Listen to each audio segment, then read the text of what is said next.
Assalamualaikum warahmatullahi wabarakatuh.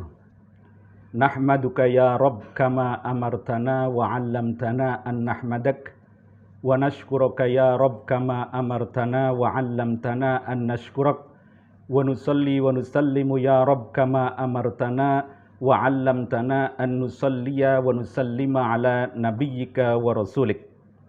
Jamaah Majlis Zikir Hubbul Watan yang dirahmati oleh Allah Subhanahu wa taala.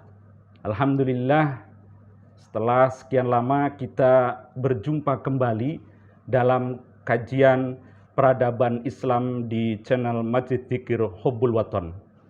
Jamaah Majlis Zikir Hubbul Watan yang dirahmati oleh Allah Subhanahu wa taala. Sebelumnya saya sudah berjanji akan menjelaskan qasidah burdah milik penyair besar yaitu Ka'ab bin Zuhair bin Abi Sulma.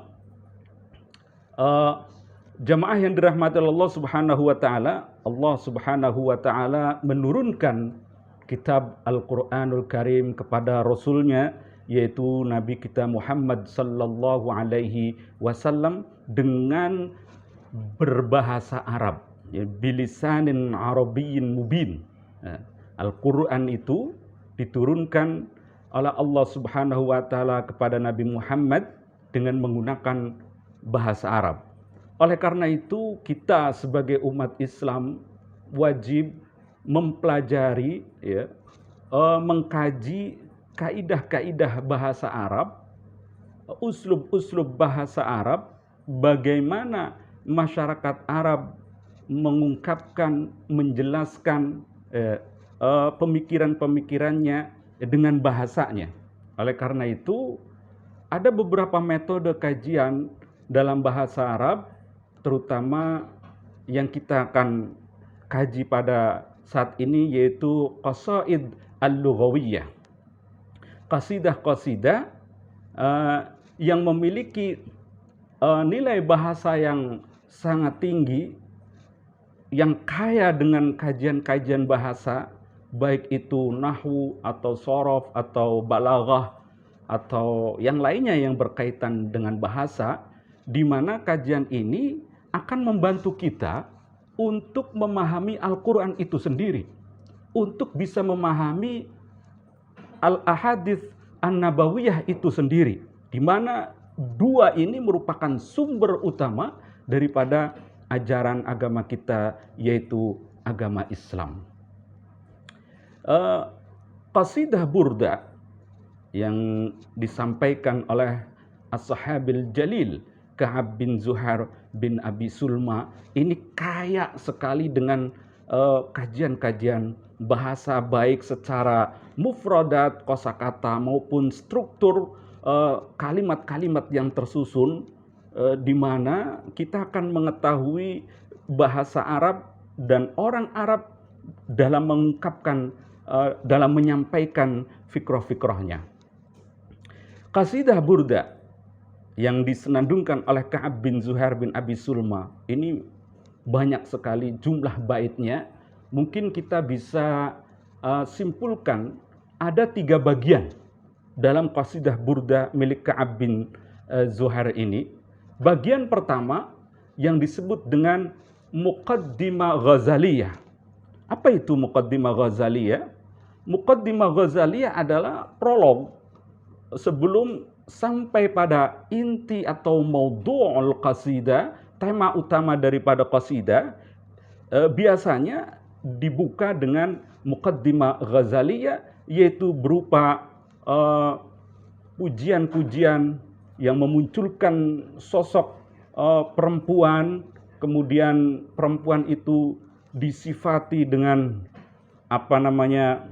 ciri-cirinya, wajahnya, parasnya yang cantik, atau akhlaknya yang mulia, atau suaranya yang merdu, bahkan sampai mungkin anggota tubuhnya, bentuk matanya, bentuk hidungnya, bentuk bibirnya, dan itu lumrah.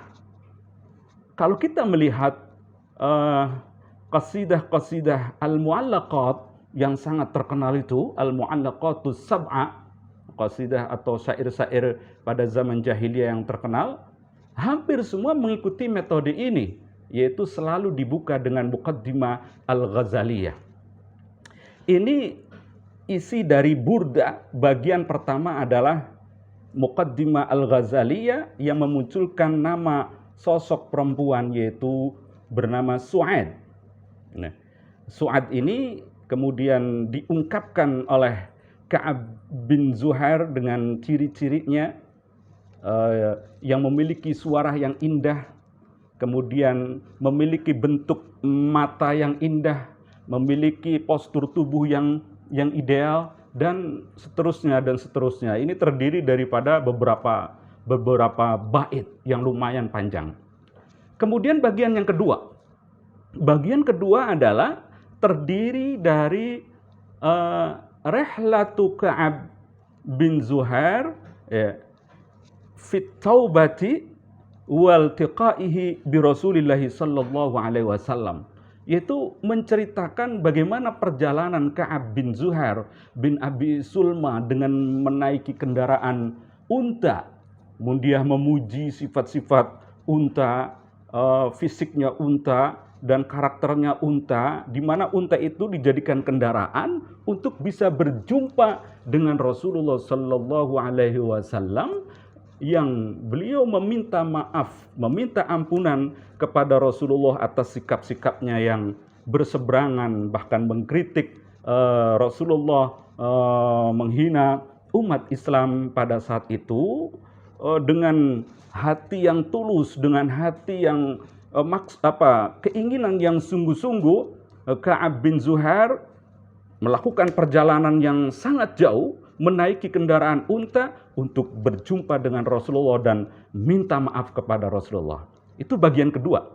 Dalam bagian yang ketiga, ini maudhu'ul qasidah, tema utama qasidah adalah fi madhi Rasulillah sallallahu alaihi wasallam, yaitu memuji-muji Rasulullah sallallahu alaihi wasallam, seorang rasul utusan Allah yang sangat mulia, yang dihormati oleh kaumnya, yang memiliki keturunan orang-orang hebat, tokoh-tokoh Quraisy di Jazirah Arab.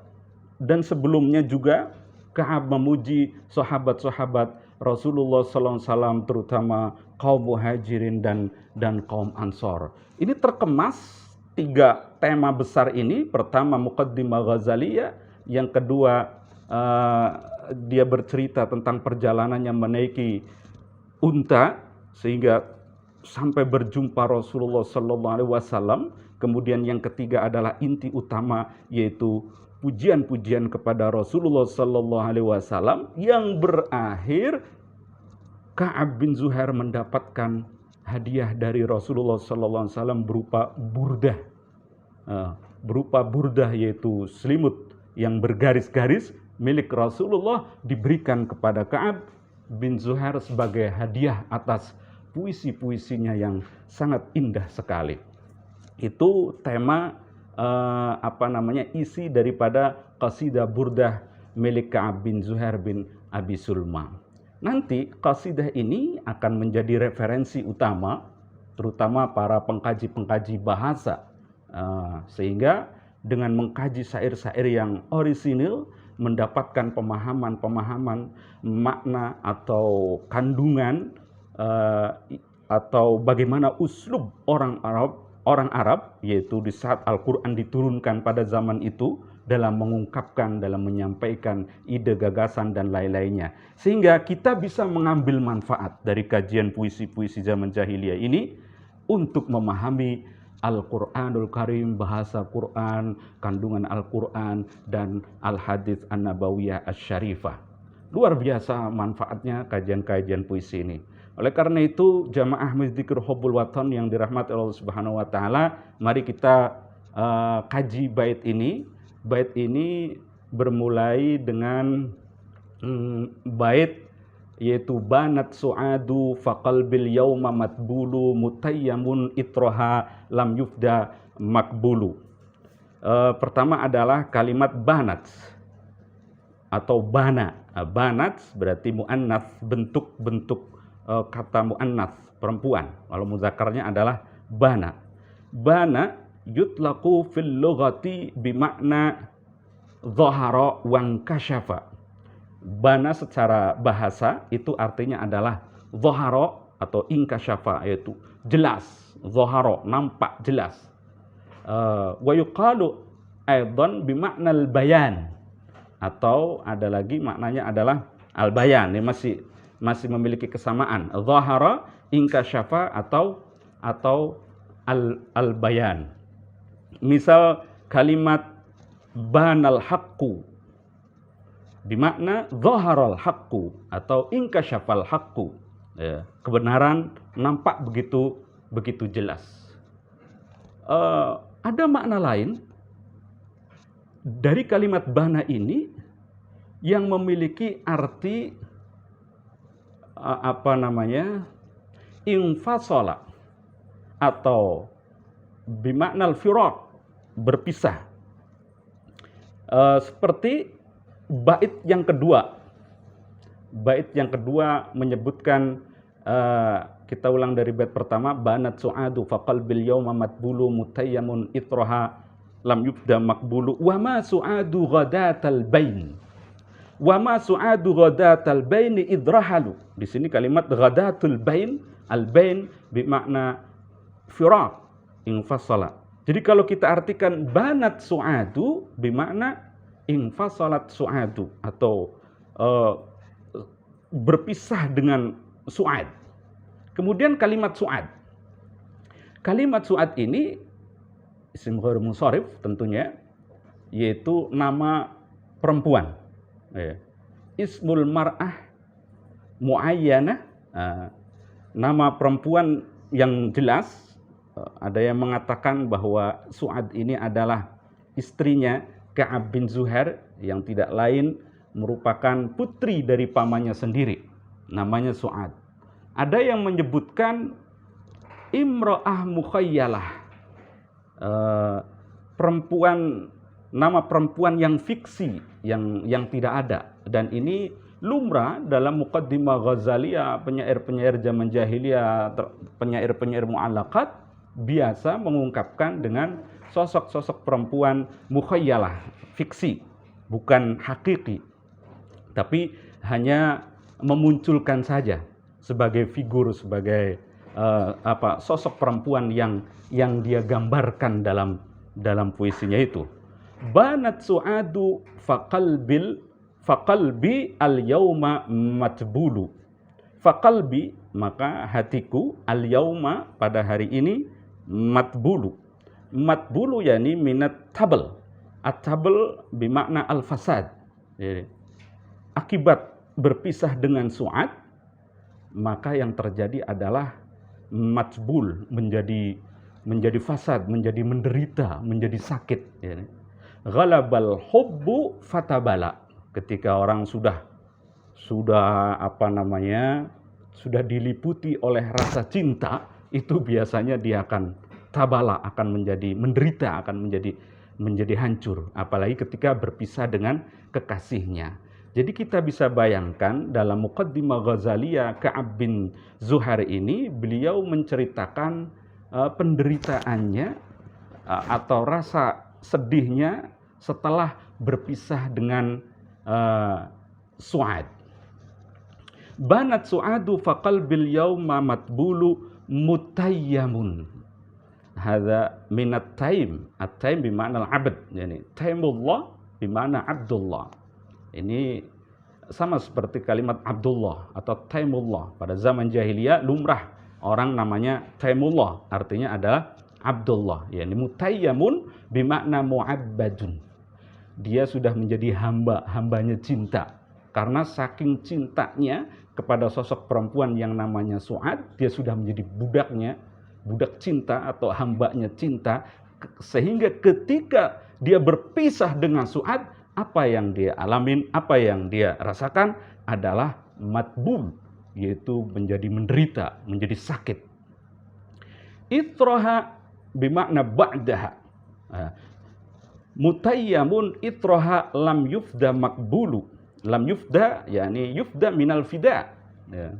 Seperti firman Allah Ta'ala, wa imma ba'du mannan wa imma fidaan, atau wa fadainahu bidzabhin azim, yakni fida, tebusan.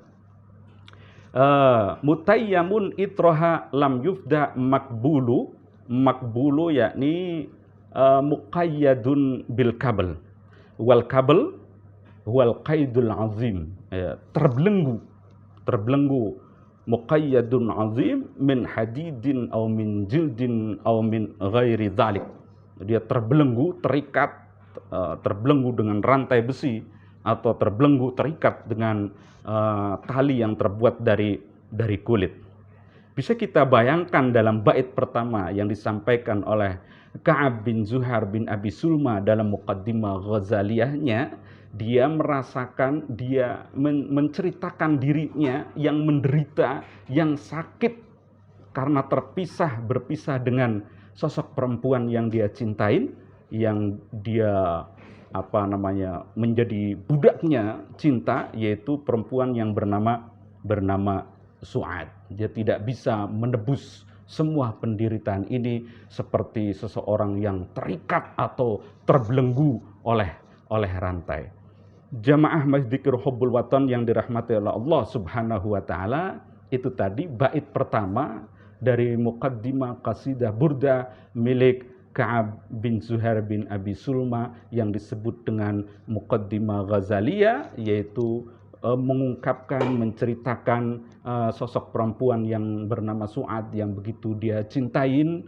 Kemudian ketika berpisah dengan Su'ad, dia merasakan penderitaan yang luar biasa sehingga tidak bisa menebusnya, seperti seorang yang sudah menjadi budak cinta dan dia tidak bisa berbuat apa-apa karena terbelenggu oleh cintanya kepada Su'ad.